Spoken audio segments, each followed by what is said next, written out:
So, throughout reading The Moral Circle, my appreciation for moral weight was deepened beyond its traditional boundaries.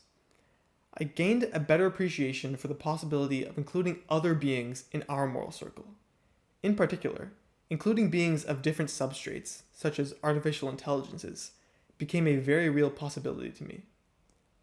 The book delivers its stance on valuing moral consideration in a very effective manner, and this is because of two key aspects of research and writing. Through a careful balance of philosophical neutrality, as well as structured exploration, Jeff Sebo provides his own insightful perspectives without coming off as dogmatic, and primarily through appealing to logic rather than to emotions.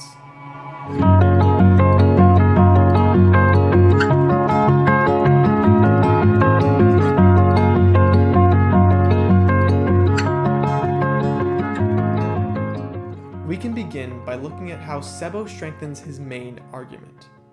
Any being warrants moral consideration. One of the most compelling strategies that he uses to support this is referencing historical shifts in moral inclusion, particularly how societal views as a whole have evolved over time. These examples ground the abstract concept of the moral circle in real-world change. For a very long time, our moral circle was in a state where racism, especially in the West, was commonplace. Our legal systems were in a state where any sort of racial equality was being omitted. However, society came to change their views and common understanding on the ideas of different races in moral circles. And by effect, legal systems adjusted. The same could be true as of now for non-human beings, and it's not possible to discern whether these possibilities are valid or not without moral consideration being taken. As I mentioned, I'm able to come to a conclusion where I now have a better appreciation for subjects containing to moral value, and a compelling reason for this is not only because of the content that's in this book, but how the author structured and formatted his research. Sebo explicitly states that his goal isn't to argue in favor of one specific theory of moral deservingness over another, but instead to demonstrate that all serious perspectives warrant thoughtful consideration. And this is exactly how each chapter plays out. No single perspective was fed to the reader. Instead, when a thought experiment or concept was established, the appropriate information was presented for each relevant and popular perspective. There were even more aspects of this book's structure that strongly attracted me to agreeing with the takes that were presented. For example, the consistency of the concepts that were used. When Sebo would define a term, say harm reduction or moral agency, it was ensured that there would be a level of consistency for the usage of that term, always being used authentically, even when maintaining that consistency complicated or challenged his own position.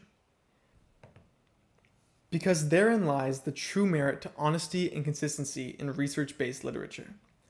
Rather than subtly adjusting definitions to better suit a preferred conclusion, he would define groups of terms that fit into perspectives from other well-known philosophers and scientists throughout history.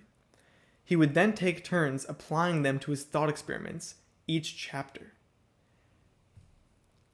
For example, in his discussion of harm reduction, he starts by defining the moral thought experiment. He lays the groundwork for a factory manager and questions what moral considerations are necessary or who is deserving of moral justice when environmental factors go wrong. To display his point, though, he doesn't choose a moral outlook or rank possible ones. He presents the harm reduction principle and then cycles through how different philosophical perspectives might interpret and apply it. For instance, he considers the idea that we have a duty to help others if we've harmed them in foreseeable and unnecessary ways, as well as the view that such duties might be overridden when causing harm is morally necessary. What's important is that he applies how each interpretation would practically fit into the factory manager example. This combination of theory into practice is what elevates this method of presenting research. In terms of new content, there's a clear evolution from Sebo's established publications. Those touched more heavily on non-human animals and their moral status. However, they lacked the AI talking points that the moral circle heavily emphasizes.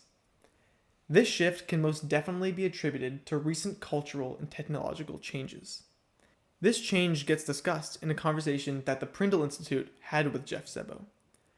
When he was responding to the topic of AI welfare, he noted that there will be an importance in starting to create an infrastructure that will allow us to responsibly address this issue as the technology advances. When reading this, I place a large emphasis on the word advances. Jeff Sebo takes it into his own hands to discuss how nothing is set in stone, and moral considerations may change drastically as our world evolves. He stresses this idea by suggesting that those questions are going to matter more in the future as new technologies come online and enable our minds to get connected in more intimate ways than they can currently be. This is clearly a forward-looking approach, and it sets the book apart from earlier moral theory, which often treated technological beings as purely theoretical. Instead, what he does is treat them as inevitable parts of our moral future, and urges readers to do the same. For example, John Searle was a widely influential philosopher who, in the 1980s, popularized the Chinese room thought experiment. This thought experiment argued that AI systems merely simulate understanding and lack consciousness or intentionality when displaying their knowledge. Those characteristics of consciousness are something that Jeff Sebo mentions to be key features that would make carbon-based beings morally considerable. When discussing how this book performs as a modern source of ethics, a question that's fairly relevant is who the intended audience would be. Does this book come off as accessible to the lay reader, or is it filled with overly academic structure, terminology, and thought process? The conclusion that I'm able to come to, based on his examples and, as I mentioned before, structure, is that the intended audience is practically anyone with a moral conscience. Sebo frequently grounds his arguments in familiar, everyday moments, making what would be abstract ethical concepts really just seem like digestible and approachable scenarios that the reader could even insert themselves into. The author has a primary thought experiment that he returns to throughout the book, when fleshing out the idea of who deserves moral worth. This thought experiment depicts a scenario involving living in an apartment with two roommates, both of which are not human and thus don't fall into the typical human moral circle. This scenario reframes moral responsibility in a context that basically anyone should be able to understand. While all this basic messaging is going on, though, I noticed that there may be another demographic he's targeting when writing each chapter, an undertone that can go unnoticed if the right person isn't the receiver. The audience I'm talking about are those in positions to influence public policy and legal reform. Throughout each chapter, he pushes for a cultural and somewhat political movement, which might indicate that he's sending a signal to impact a broader political and legal shift. This shift would of course be directed towards including the consideration of other beings' moral weight in our judicial and legal systems. This becomes more evident when he references specific legal cases that have happened in the past that pertain to moral inclusion, such as with Happy the Elephant. With all of those positives of the book being laid out, though, there's an aspect that's not critically addressed which I believe to be pertinent for these types of research books. And that aspect is how the author chooses to tackle common counterarguments to their thesis. In the book, there are two layers or main questions that are asked. The first is what beings are deserving of moral worth. And the second, the one that Sebo applies to his thesis, is what beings are deserving of moral consideration. Sebo clearly states that we ought to at least consider the moral worth of beings if they have any. Don't get me wrong, he certainly tackles counterarguments to the first question. The main counterarguments he looks at are examples where applying moral worth to every being would put humans at a deficit. He believes we don't need to assume that every being has moral worth. However, he's not pushing for their moral worth. He's pushing for their moral consideration. And that's a topic he does not address criticisms to.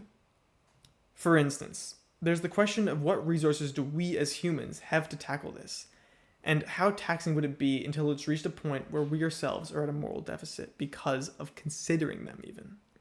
This example I'm offering is what some scholars define as moral overload, where if we allocate energy to even thinking of every possibility with moral repercussions, then there are tangible negative side effects. In the peer-reviewed article, Engineering and the Problem of Moral Overload, it stated that moral residue, or moral guilt, is a byproduct of moral overload. and it even can and has caused workers to neglect their own moral responsibilities. This is all to say that this book could be improved and become more robust with further discussion from other areas of research, specifically areas where the moral circle is literally used in practice. The final topic of discussion would be about reviews. When I take a look at the most popular reviews available and then compare them to my own, there are certainly areas where I see eye to eye. However, there's a large disconnect when it comes to the topic of AI. As someone who has a personal investment and has worked with artificial intelligence, my perspective on the conclusions of this book is more nuanced and takes into account aspects that many reviewers seem to overlook. Jeff Sebo comes off quite strongly when speaking about animal interactions with humans, and how there's a high chance that they're morally deserving. In contrast, when it comes to AI, their argument for their potential as moral agents is far less convincing. Yes, I've stated that there's a possible future, and it's worth looking into. However, as of right now, AI has not shown compelling evidence of growth towards sentience. Animals, by contrast, exhibit behaviors akin to those of humans without being the result of human design or programming. Where my perspective differs from other reviewers is that they tend to look at these as nearly identical possibilities, that animals and AI are both equally worth looking into as of now. However, I have a distinction, and that distinction is crucial in how I approach the development of sentience, though as I mentioned, other perspectives tend to differ. For instance, one idea that I noticed multiple times while reading reviews is that it's important to consider AI because it has the potential to surpass humans and develop even more complex motivations. AI could certainly develop to mimic human intelligence, but as of now, the medium lacks features like empathy, consciousness, and an understanding of moral responsibility. These are a ways off from where animals are, yet most reviewers seem to treat them like identical possibilities. As of now, we seem far away, but only time will tell how far our moral circle will expand.